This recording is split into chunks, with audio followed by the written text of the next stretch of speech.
Hey, welcome to the podcast. My name is Father Bill W. I am an Episcopal priest, and I live here in Austin, Texas. I've had the gift of recovery since December the 27th of 1972. Very, very grateful for that. Purpose of these podcasts, as they have evolved, is to go a little bit deeper into the history of the program of Alcoholics Anonymous, give people a deeper appreciation of the 12 steps. What's the psychological and spiritual dynamics that kind of underlie them? So I'm interested in psychology, I'm interested in history, and very interested in 12-step spirituality, because I think it is unique, and I think it's a real gift to the world, and they're trying to catch up with it.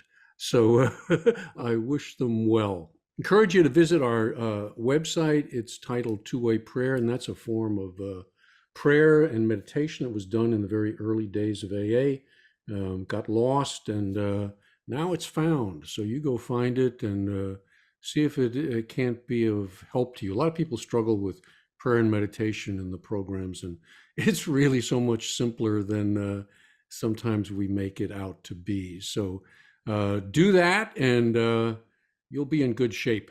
This is the third episode in our series, and it's titled Recovery Gems, and that is also the name of a book written by my guest, Andy C., who lives up there in beautiful, beautiful Victoria, Canada.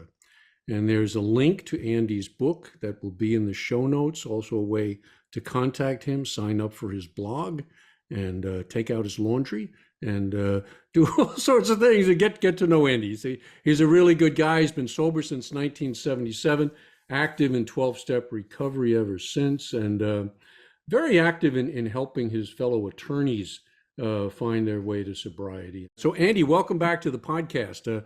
I hope you've been having fun with the series so far. Oh, Bill, I really have. I really have. And your opening remarks there, I was at a state line conference in Las Vegas this weekend, and one of the speakers touched on something that you just touched on, and it's how we approach the program. And he said, when we get maturity in the program, we can actually start thinking about the program without numbering the steps, right, because it becomes a way of life, not a program.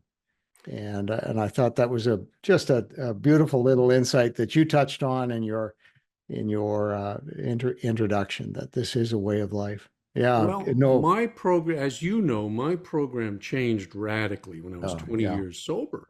Yeah. And this guy who was an AA archivist took me through not the steps, that I knew them as the steps. He knew them as the Oxford group dynamic, which was underneath underneath the steps. Right. And that was so important. Which back to the point, it's not a program. Initially, it's a program, but then it becomes a way of life. Yeah. That's exactly right. That's exactly right. So in this episode, I'm going to take two chapters from Andy's book, and these are chapters that deal with the 12 steps, and the second one is dealing with self-will.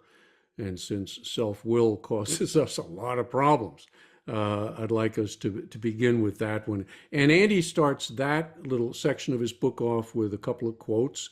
I'm going to read some of them. He says, an alcoholic is an extreme example of self-will run riot, though he usually doesn't think so. Any life run on self-will can hardly be a success. Self-will has blocked you off from him, that him being God. We ask especially for freedom from self-will.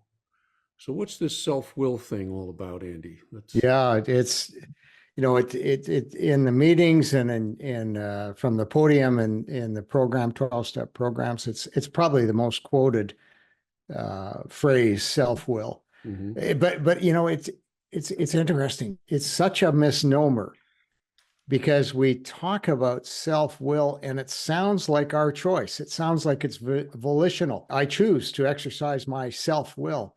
But in my experience and what I read, it's more like an automatic setting it's instinctive. It just happens. It's egotism, is it not? Is it? It I it mean, they is don't. It's not referred to that way, but that's really what it is. Am I it correct? as I understand Yeah. the word egotism and egoism and ego, that's exactly right. Yeah. It comes up. It's not that I choose to exercise my self-will. It just pops up like a submarine coming up from the surface. Right. Yeah. It's and you hear in the meetings, and you hear in meetings, I took my will back. Well, okay, I get that. I think that's how it looks in retrospect, Right. but at the moment, it doesn't seem to be a conscious decision. It just comes up on you. Yeah. A guy used a phrase that was very helpful for me many, many years ago. He said, "The purpose of the will is to be willing." And that connects the will Mm, to something beyond hmm self-will. hmm So self-will is kind of self-contained, uh, and it's generally used in terms of I'm taking on more than a little self should. I'm taking Yeah, on yeah, godlike dimensions. It's yeah, an yeah. inflation. And it shows up again, and you hear in some shares, I want to be a better me. I know that there is a good me. I Right. know that I'm good and I want to be better. And another one, it just sets off alarm bells for me is I deserve more. And when I hear those shares, I can hear the me egotism sneaking in. And it doesn't, and again, it doesn't even seem like a choice. And it's the idea of a great, what's the word I'm looking for? Bill talks about this. He focuses on motivation so much, but it's a good sentiment. Who could argue with the proposition, I want to be a better me? Yeah. Except it's if you complete the phrase or the sentence rather, I want to be a better me. And by the way, it's by my lights that I will determine what is a better me. And Well, we're going to get into this in a minute because there seems to be more than one me. well, there is that too. Yeah. So it's very tricky. Which self am I talking about? Yeah. I Yeah. think there's alcoholics and addicts. We really need to sort this out. So we're going to get to that. Now you were raised in. We want to talk about surrender Mm. and aligning the self with God.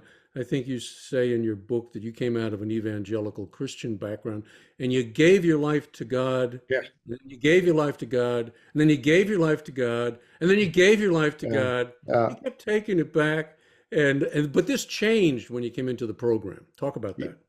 Yeah, it's so four major, as Bill describes it in the big book, uh, Frothy, yeah.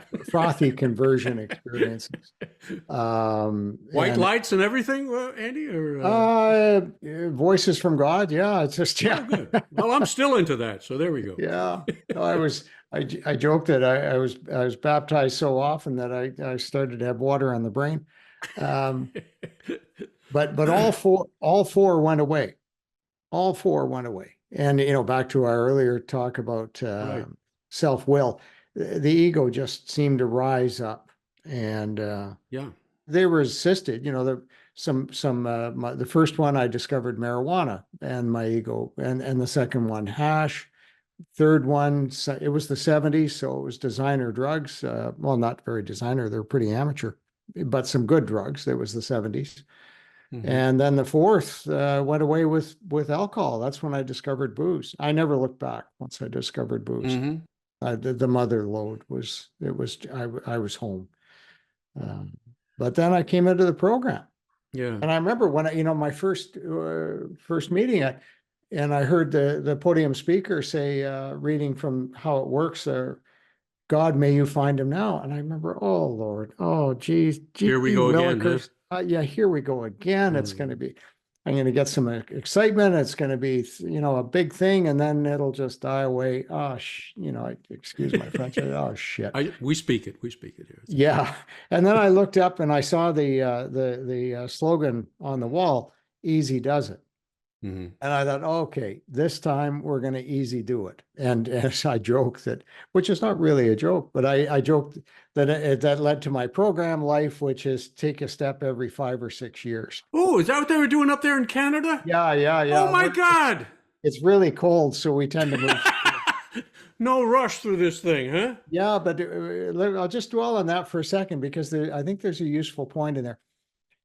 My sponsor took me through the steps very quickly, like within days. He had me going through, through Yeah. the steps. I did my first 12-step call with him. I was 10 days sober. All I right. was a week plus a bit. Uh-huh. So very quick. But then looking over it, I realized that over the weeks and months, there was a deeper cycle Sure. going on. Sure, there was the short little daily cycles of going through the steps and applying them in all my affairs, but there was a longer term cycle. And then I've been sober for a few years and I realized, really, it's taken me about 5 years to get my head around the full depth of step one. And then I started, another 5 years on step two. So there's been circles within circles within circles in my recovery, which has been very, very good for me. Yeah. I'm interested in helping people speed that up. Well, Because it's going to happen to you. That's what I hearing you say. yeah, It's happening to me, yeah. uh, but I also need to keep moving. Oh, absolutely. There's the Yeah. daily, there is the daily application of these principles to all our affairs. That's an Right. absolute critical. Yeah. And coming back to what was different about this AA experience versus Hmm. my frothy emotional Christian evangelical experiences, it was that discipline and structure. The early evangelical churches are the churches that I had my early evangelical experiences in. They had everything that we have in the program. They had fellowship, Right. they had a spiritual design, they had instructions, Right. love and forgiveness were there. But there was some, they didn't have a sponsorship. If when I gave my life to Christ the first time, there was been a guy standing at the stage saying, by the way, I'm your sponsor, which is what happened to me with my first AA meeting. I'm your new temporary sponsor. There's no sponsorship. And the instructions, I wear a bow tie and dress well because my mother always said, Andy, you're not very bright, dress well. And I missed the instructions. I didn't see them. But when I get here, there's 12 steps. It's almost like in the church pattern, it's done. Mm, Now it's done. And mhm. in the 12-step thing, you're just beginning. Yeah, and I Yeah. and I Yeah. I think I'm not a theologian, I'm not an expert in theology, but I see a huge difference between Christian theology and, if you will, AA theology. In Christian theology, we're born flawed, we're born sinners, and somehow through Christ we're saved. And you're back to your point. It's a once and done. Bang. And I remember thinking, well, geez, I could go out and sin like crazy and then just get saved again. And as long as I time it right, I'm going to be in great shape going into heaven because I'll just before I'll That's just be right. saved. It's Yeah. all it's A lot of emperors did that after yeah, Constantine. yeah. Don't get baptized till you're on your deathbed, and then whoop, Yeah, off we yeah. go. But when I came to the AA, it's not that I'm flawed and somehow I'm transformed. There's something inside good. And if I chip away all of the defects with help from my supervisor, there is something good there left. And I thought, whoa, over the years, I've been thinking about this. And it's just, that's a very important key difference that made the difference for me. The idea of original sin, yeah, I'm not so married to that anymore. I think what kind of brings us to one of the little vignettes in your book about recognizing two parts of myself. All right, so you tell a story of a drunk saying Hmm. something that kind of gives us an insight into the real problem. It's there, but for me go I. Hmm. Talk about that. Talk about that one. Yeah, it came from uh, a fellow I was working with years ago, Ron P. in Calgary. He sobered up, and one of the things he did was he started to study to become a stand-up comedian. And one of his early jokes was, this guy lying in the gutter, and he's drunk, and a limousine pulls up and in front of him, and a guy gets out with a beautiful lady on his arm dressed in a tuxedo and sweeps into a hotel for a gala event. And he thinks to himself, there but for me go I. And Yeah, yeah, and it so the there but for me, of course, is the drunken me. that's right. So there Uh, are two me's. There yeah, are at yeah, least two me's. This yeah, is basic Jungian stuff, yes, you yeah. know? There's the small self and the greater self. Yeah, You know, and not in a schizophrenic sense. It's not, not no, no, not at all. but having said that, they're two completely different characteristics. Yes. That the drunk in the gutter recognizes the swell sweeping into. I could be that person. And somewhere in me there is that person. That's exactly right. There, but for me, go I. So And if the that guy going into the hotel has his spiritual act together and he's an alcoholic, he can say the same about the drunk in the oh gutter. yeah, in fact, he must He say it. must, Yeah, that's yeah, right. He yeah, must say it. yeah, yeah. He must admit that. So recovery is about recognizing these two selves. I'm not the self that I was meant to be. And to me, that's what bottom is about. It isn't Yeah. the depth and the dregs, because I've seen guys and gals who that they didn't really reach a huge, humongous bottom, but it was their bottom. There's That's not who I mean to be, and I'm there, going to it, change. there's an interesting element. What you said, and from my perspective, is profoundly deep. I mean, it's huge. You say, I'm not the self that I was meant to be. Hmm. On the other hand, I'm not the self that I am. Because when I start removing the defects of character and shortcomings, the self that I am, the authentic self, begins to emerge. That's right. That's exactly right. So, not to get into an ontological debate about this, there is within ourselves this being which God is pleased with. He created it. It's his spark. And we remove the shortcomings, the blocks to the sunlight of the spirit. And when we stand in the sunlight of the spirit, we are the authentic selves, the real selves that we are.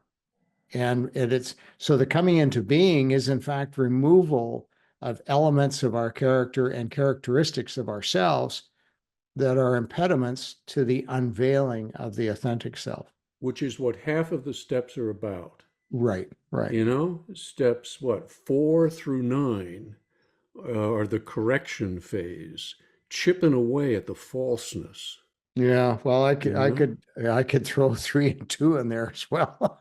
Yeah, yeah, Well, it's for me, I take that they just kind of get me going. yeah, They just get me going, and I'm big on get through those puppies quickly. Don't get stuck on 2 and 3. I yeah, got stuck on 2 and 3 for a long time, yeah, like I'm going to do them perfectly. I'm really going to surrender, and yeah, it's going to be a beautiful. No, and what I learned from that guy in Oklahoma City was in the Oxford group, step 3 was a one-time deal. I mean, kind of similar in one sense mm, to the evangelical thing, because the Oxford group was an evangelical thing. So there yeah. was this act of surrender, but then it's immediately followed by, whoa, now let's go inside. Now let's take this journey. You know what I mean? Hmm. Let's you're not done, fella. You have now made a beginning. Almost like an initiation rite. I think the key in what you said to me is a beginning, Mm-hmm. because I think Bill took that, and I'm not. not as you, I'm not as deep a student of the Oxford group as you are, but the original step 3, when Bill wrote the big book, was a once and done. It was, and the stories of how in, what was Right. They would take the guys up to the room, or they upstairs do it in the hospital. Dr. Yep. Bob would do it in the hospital. Hospital, it's Yep. on your knees, and there's That's right. a group in Calgary that does. They have a little room, and they take newcomers. Are you ready to do step 3? And they'll take them back in. Yeah. Primary purpose group, and they take them back in, and it's an on your knees experience. Right. But I look at Bill's writing, and the big book, it's a once and done experience. But then I look in the 12 and 12, and his chapter 3 on step 3, and he approaches step 3 differently. In the last paragraph of the chapter on step 3, he says, by the way, this is how, if we come into agreement with these ideas, this is how we practice step 3. And then he says, we pause, become quiet, and then say a prayer, then listen. So we pause, pray, and listen. So when he writes in the big book, step 3 is a once and done.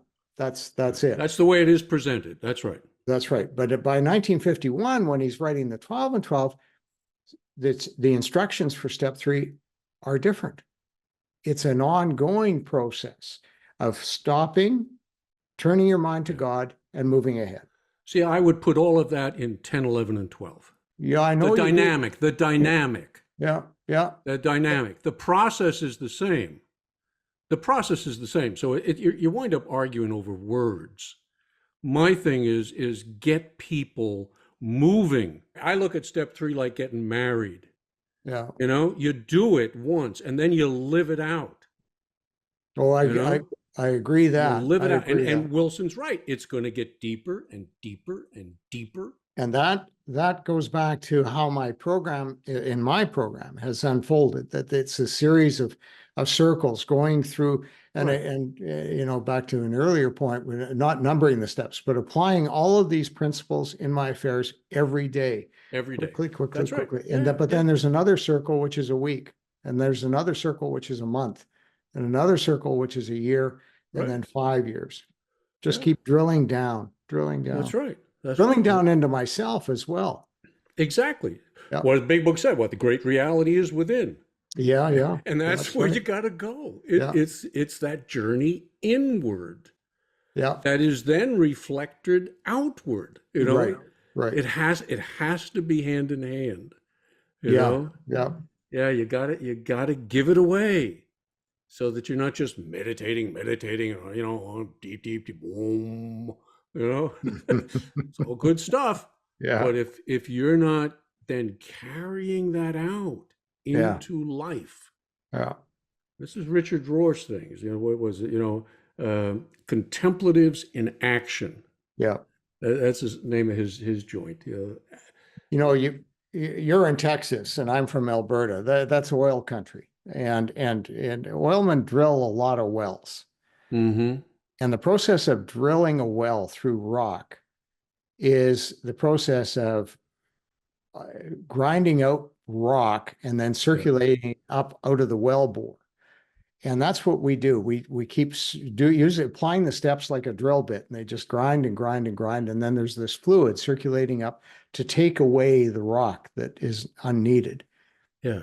Unnecessary. And in so doing, we drill down deeper and deeper, and it gets, and there's marvelous stuff down there. There's gems, there's oil and gas. Yeah, a lot of dirt too. Well, that's right. But it gets taken to the surface and cleaned up. Yeah, they used to say, my sponsor used to say, hey, Bill, you're hurting in all the right places. Yeah. Isn't that true? I love that. Well, that's good. It's making sense. Yeah. It hurts like hell. Yeah. No, and it needs to be, well, I don't know if it needs to be painful. It certainly is painful, this drilling away at the egotism is a painful process. Yeah, it's if it's not unpainful, it's at least uncomfortable. You got a thing in there in one of the little vignettes that says the ego demands an audience. I like that. What's that one about? Well, the ego part of myself. The ego. It's so rigorously focused on what you think of me. Looking good. Looking good. looking good. And it's really complicated because it's not exactly what you think of me. It's what I think you think of me. It's a double order thing. But it does demand an audience. I'm playing to a crowd, and I want praise. I want honor. Look at me. Look at how good I am. When I'm confident and serene, boy, does it feel different. I don't need your approval. I don't need an audience. I'm here serving, and the audience, and in the blog, I put in the little note that I wrote in the book, I point out I need an audience maybe of one. I do need an audience, which is my higher power. Mm-hmm. And I think about, okay, rather than how do I look to Bill Wigmore, which is I like to be liked by you. I mean, you're a great guy, and I have huge respect for you.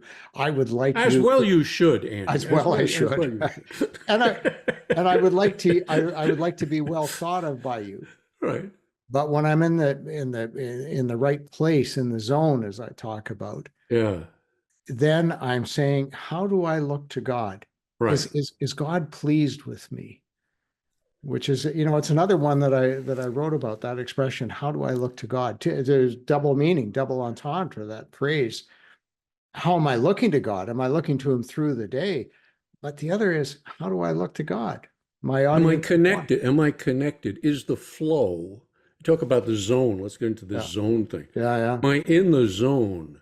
Yeah. Is the separation between me and God Mm-hmm. minimal? Yeah. Is the separation between me and other people, the guy in the gutter, Mm-hmm. all right, and the guy going into the fancy ass deal, Mm-hmm. is the separation minimal? If it is, I'm in the zone. Mm-hmm. If it's not, then I'm creating blockages. Yeah. I loved Bookman's line. He said, "I deal with constipated Christians. Yeah. They're filled with blockages." And that's what I think, the steps are there to do. They're to remove the blockages. Yeah. And there's curious paradoxes, contradiction. It's just as you were talking, the absence of self leads to a completeness of self. So the absence of false self, in some sense, am I right? False self. Yeah. The absence. You got to be a self, Andy. You got to be a self, or you're psychotic. But you're not focused on self. It's unselfish. Yeah, the most profound spiritual moments, and it's not even a moment. The flashes, yeah, have been when I sense an unselfness. It's a transcendence. Is that? I have experienced. I've been blessed with experiencing transcendent moments, and in those moments, I get it. Your comment about authentic self, but I also, it doesn't feel that way. It feels like an absence of self. Like but the book is saying freedom from the bondage of self. Yeah, that's right. Which is scalable. It's not an absolute. I can be a bit free and more free and then more free and then still more free. Yeah. And if you catch that, then the growth in the 12-step program, it's infinite. Yeah, which is back to that point, the distinction between my earlier evangelical Christian experiences and this program experience is that phenomena of growth. It's not a once and done. It's a growing, it's an evolving, it's a changing. And back to how my program has evolved, it's back to that applying the principles on a daily, weekly, monthly, annual, decade basis. And I think you're hitting on a real difference there, because that is drilled into us. If you've had a good sponsor and a good upbringing in the program, you're gonna realize that you can't rest on your laurels. that as soon as you do, you don't stand still in this program. Well, You're going forward or you're slipping back. yeah, the terrible thing is, we talked about that in the last podcast, that you can actually spend a lot of time not growing and just Yes. uh, but you're slipping back.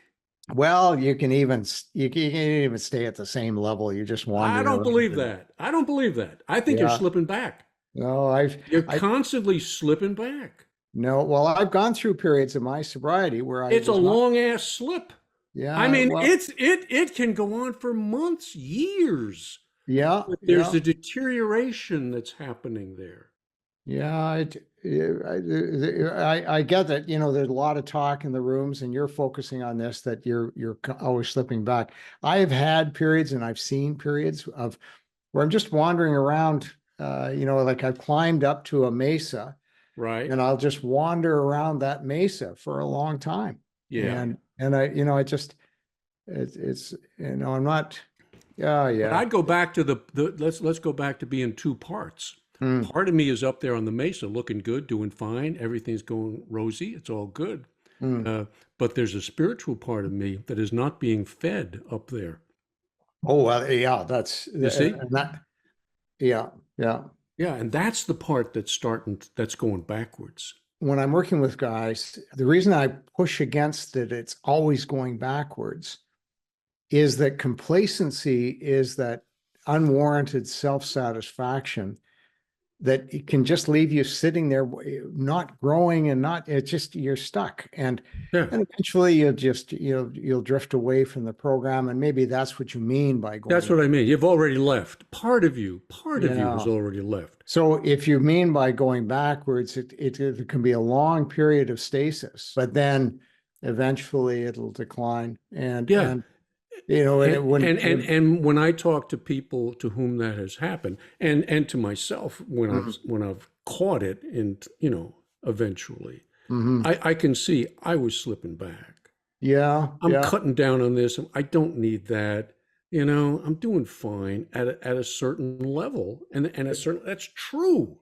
the problem with the big problem with complacency is it works for a long time. Yes, it does. And it's That's right. That's right. It'll work for a very long time. Half measures availed us quite a bit. Yeah, yeah. It actually, it's yeah. So, I think of when Bill wrote the big book, he said resentment is the number one offender. Uh-huh. I think he would still say resentment is the number one offender, but then he'd add another sentence. And by the way, complacency is the number one problem. Because he used to laugh at that at some of his talks, well, you can't stay sober if you got a resentment. Ha, ha, ha. Yeah. Because lots of people in that room were still carrying resentments. And staying sober. And not drinking. Yeah. Not drinking. Right. Yeah. But paying a price. Yeah. Paying a price. I mean, I know so many people blow their brains out at 20 years sober or 30 years sober. Yeah. And they hadn't had a drink. Yeah. But the transformation, the change stopped. And like you say, it can stop for 10 years, 15 years. Yeah. And the guys that I'm working with, more and more, I talk about, and when we deal with newcomers, fear is a very powerful instrument. We use fear. We say, listen, you got three choices. You're going to be dead. You're going to be institutionalized. What is it? Dead, institutionalized, or whatever the third, in jail. That's an institution. Sober. But we use fear for that. It's not going to go well for you. Well, up there in Canada, you could freeze to death. Yeah, there is that. And actually, I've known guys who have gotten drunk and froze to death. Right. It's a problem up here. Tough way to go. Yeah. Well, it's actually fairly easy. You go to sleep and it's pretty comfortable. I'll move north. If I'm suicidal, I'm coming up there, Andy. Yeah, just lie down in a snowbank and go to sleep.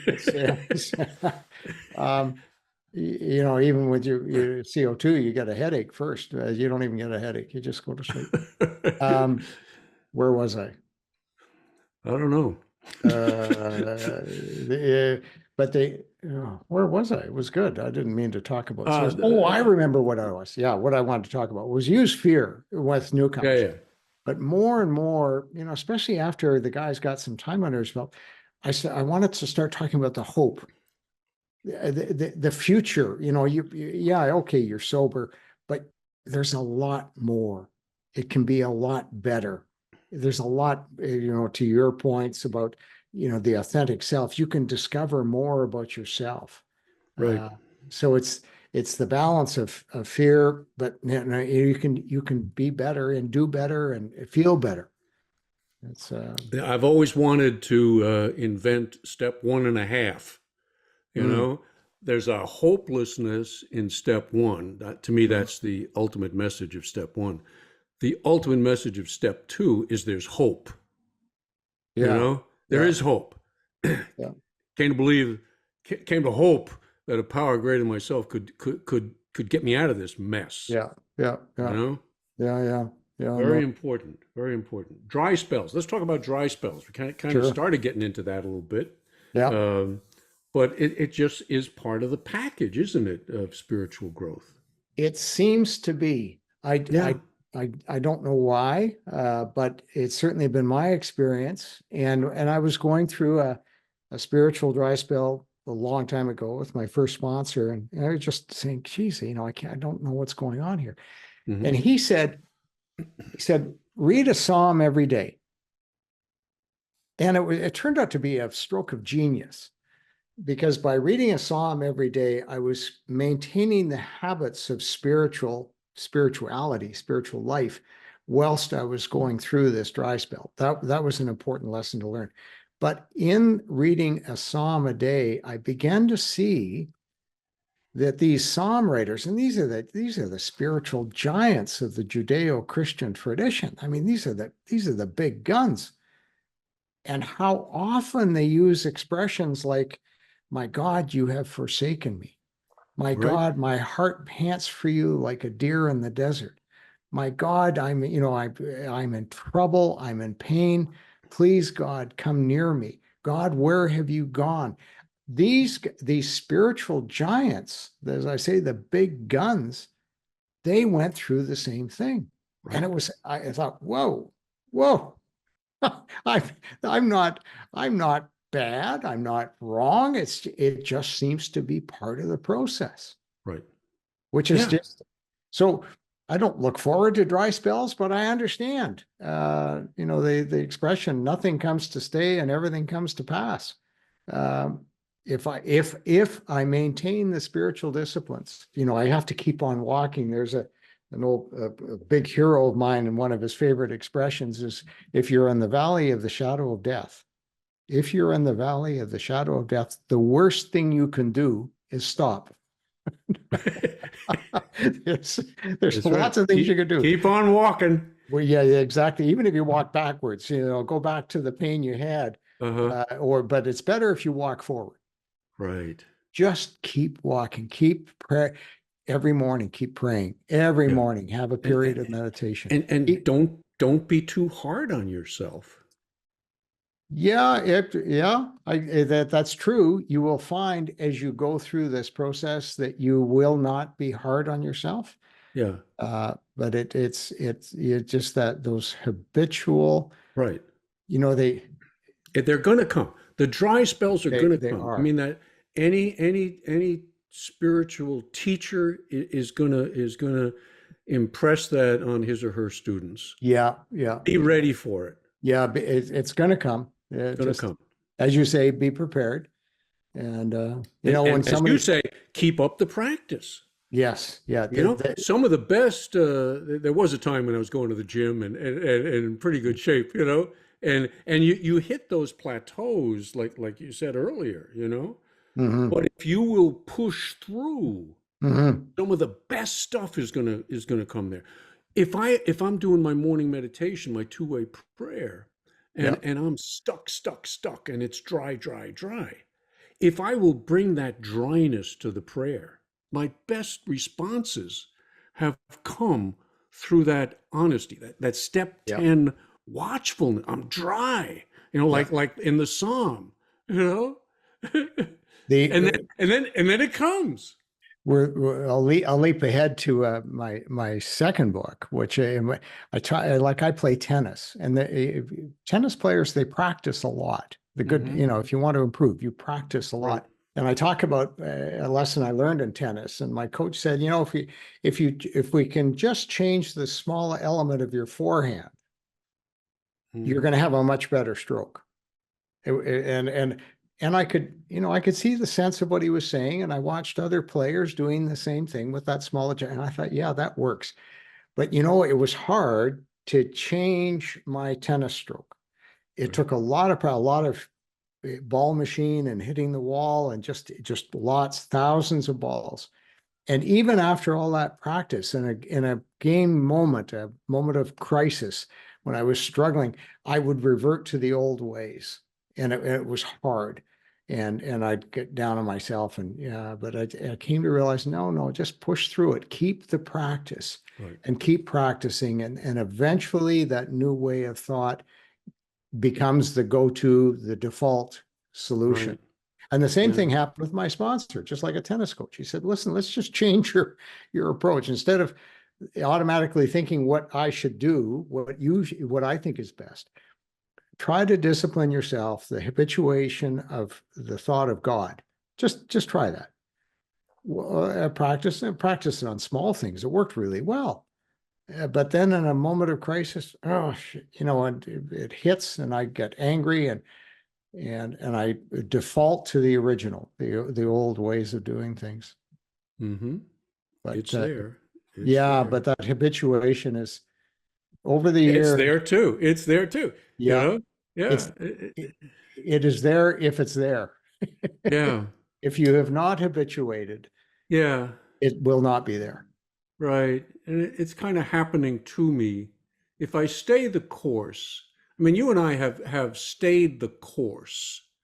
I mean, we're both in long-term sobriety, It's been a long time, but you look back, something's happening. Yeah, I do things, you do things, good, all that nice stuff.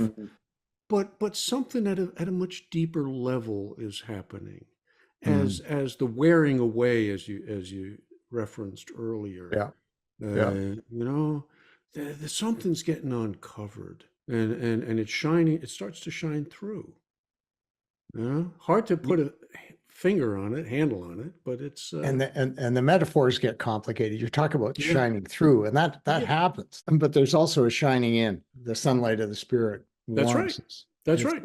The distance between the two is lessened. Yeah. What it's all about. Yeah. The more I know, the less I understand. And that's progress. It's like I said earlier, forgetting a step is progress.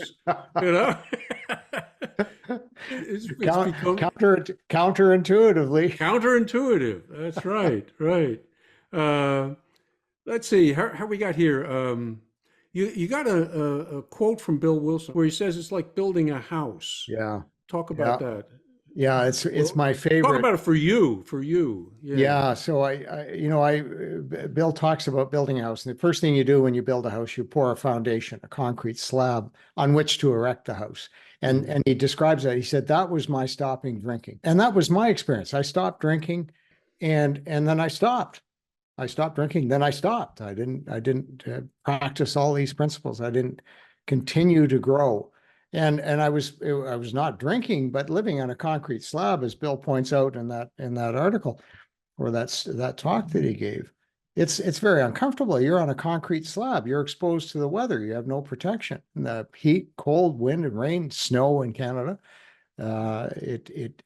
All around me, the neighbors around in the neighborhood, they were building their homes. They'd poured their foundation. They were building a house, but I was just sitting there on my concrete slab.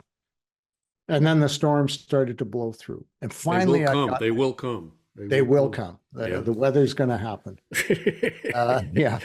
And now it was better. I wasn't sleeping on the grass and in the muck anymore. It was at least dry, and it'd dry off after the rain.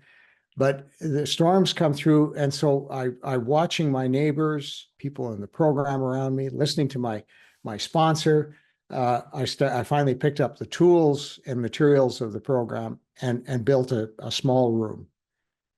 And it was a terrible room. It was leaky.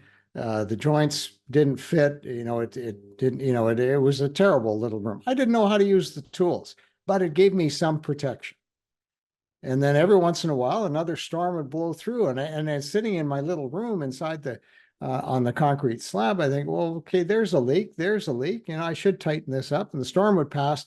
I'd pick up the tools and I'd start to work again on the room. The room got better and better.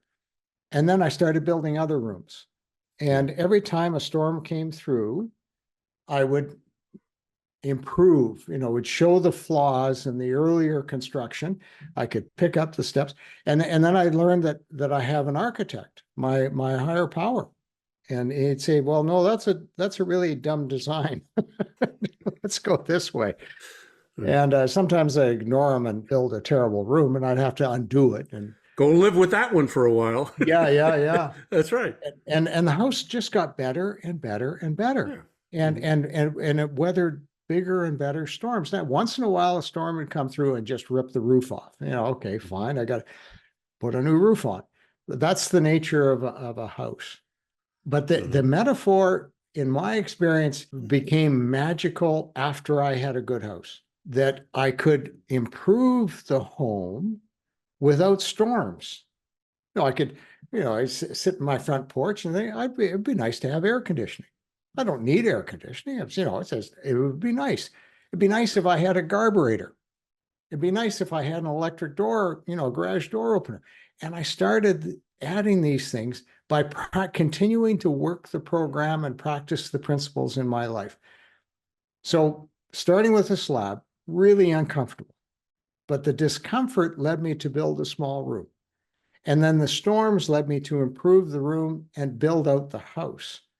And then the storms continued and they continued. But then I reached the point where I'm now improving the home just by improving it. This is also where I think imagination comes into play. Yeah. You have to be able to envision that there is something better. Mm-hmm. And that's what we were talking about this earlier. That's kind of deep within. I was made for something better than this.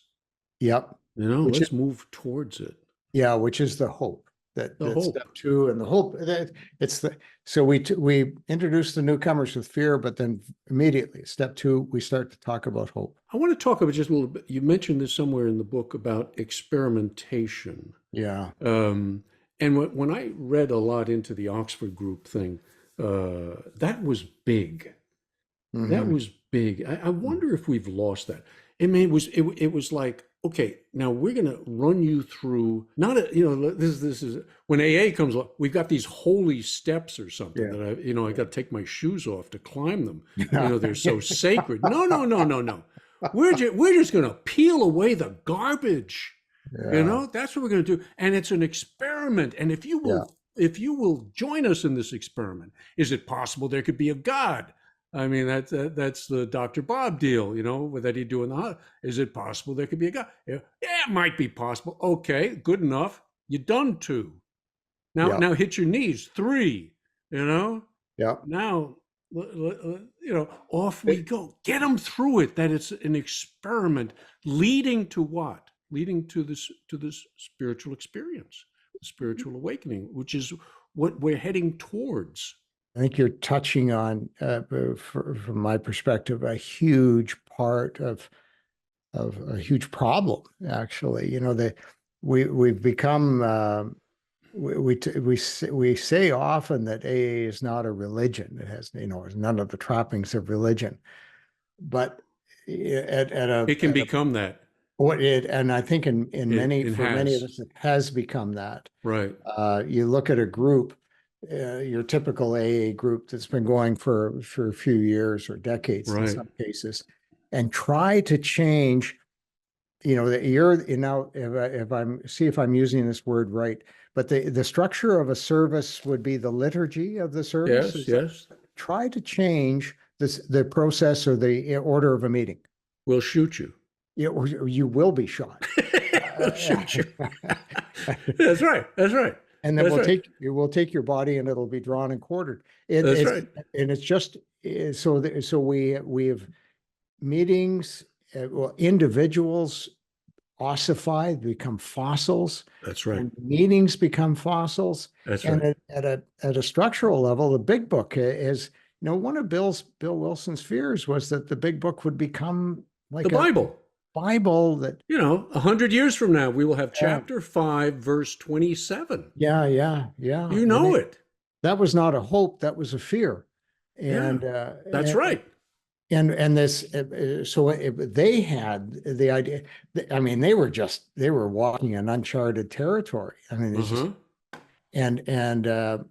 and so at a personal and a meeting level, these are problems.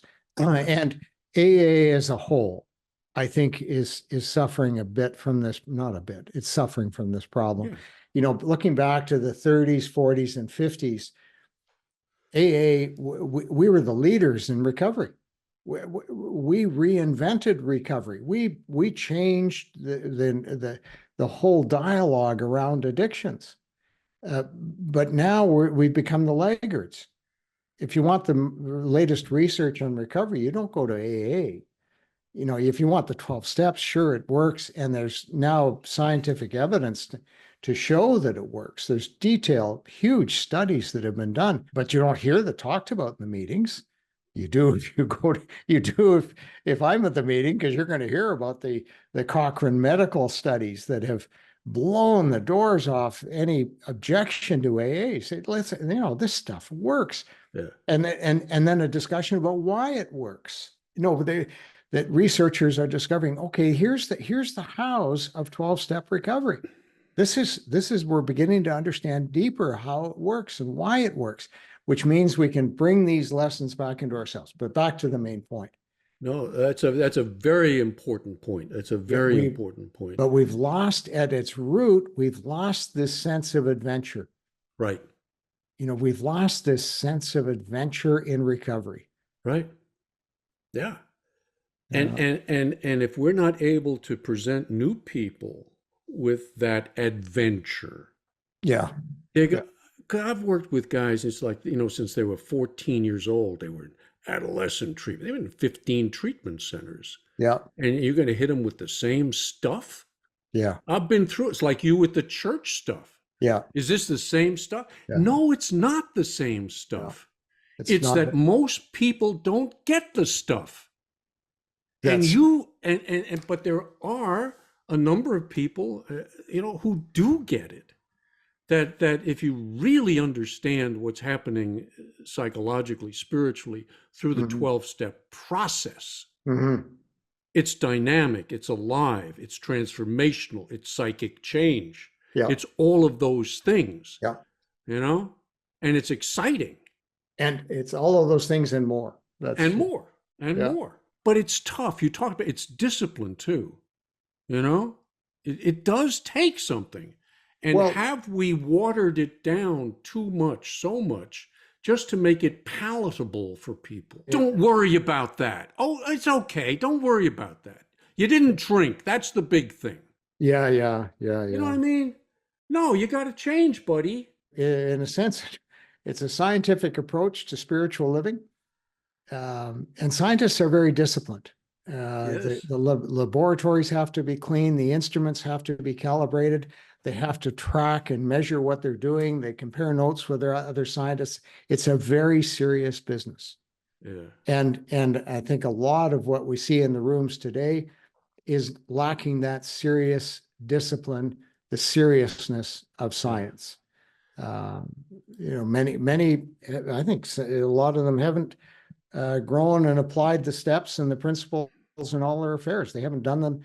I was going to say that many have not done the steps themselves, but I thought, well, that's an interesting thought. I think many have done them by themselves, without and done them very minimally. Well, just good enough. Just good enough. They built the foundation. They got the concrete slab, but they built a little room, and it's protecting them from the weather. It's good enough. But they've not been confronted with somebody challenging them. there are, I mean, it's like in the church. It's like in the church. There are a number of people who get it. Oh They're yeah. few Yeah. and far between, Hmm. you know, but I find the same thing is true in 12 step. Yeah. Yeah. There, I mean, I have met some of the holiest and whole, WHOLE, people in Yeah. 12 step. And I've met them in the church too, Hmm. but they're few Yeah. and far between. Yeah. But you know, Well, they I get worried, they more and more in AA meetings. I think in almost every AA meeting you're going to hear, are there any relapsers coming back? Well, that's a testimony to failure. That's not yeah. I mean, we no, welcome you back. We welcome you back. welcome you back. But I remember I was But what are you talking going to to, do differently this time? yeah, yeah, yeah. And I was Yeah. talking to, there was not long ago, I was at a meeting and a fellow was coming back. And as I grabbed a couple of my sponsees and we surrounded him, we didn't let him get it out of the room. And so we were talking with him after the meeting and just, and I joked, I joked and I said, you do realize that relapse is optional. And there was this flash of anger. And I thought, whoa. Everyone else thought that was funny, but you actually got a bit angry with that. It's like you don't realize that relapse is optional. Mhm. You think it's somehow part of the process. Yeah. And he actually somehow that remark, that little joke, deeply offended him. And as it turns out, that I was more right than I probably wanted to be, because he went Yeah. back out again. We always have another relapse in us, but do we have another Yeah, recovery? this guy did have another recovery, Well, and, good, and he came back a while later, good, and he actually approached me and he said, good. I did not understand what you meant. Relapses are optional. Yeah. Well, we're starting to sound like a bunch of old farts here. So I think, it's like we get it, but they don't. Damn. So we had better end this thing, Yeah, yeah, yeah. before, everybody, listen to these old bastards, Yeah, It's, yeah, yeah, yeah. No. I mean, I hope it doesn't come across that way. I mean, I think, to me, the 12 step, and I know this is true for Andy too. I mean, we've been given a real gift here. It's a precious gift, and it's a deep, deep gift. And we had people who had plumbed the depths of that. Thank God for them. Mm, Who taught us some stuff. And now it's our turn to teach the stuff, and it's your turn to get the stuff if you're a newbie, or trying to go deeper, and then pass that on. I mean, there are some real pearls, some real. I mean, this is one of the greatest gifts to humanity, and it's got damn little to do with not drinking or drugging, but it's transformation, it's psychic change. mm, Um, and the gift that we've got is, if we don't do it, we're liable to die. mhm. So thank God for that gift of desperation. Andy, thank you so much. It was another fun one. I enjoyed it. We're loosening up here. I like that, and having fun as we go. If we can't do that, the hell with it. So you willing to come back for one more round? Oh, Bill, it would be the highlight of my month. Yes, it would. I Yeah. know it would.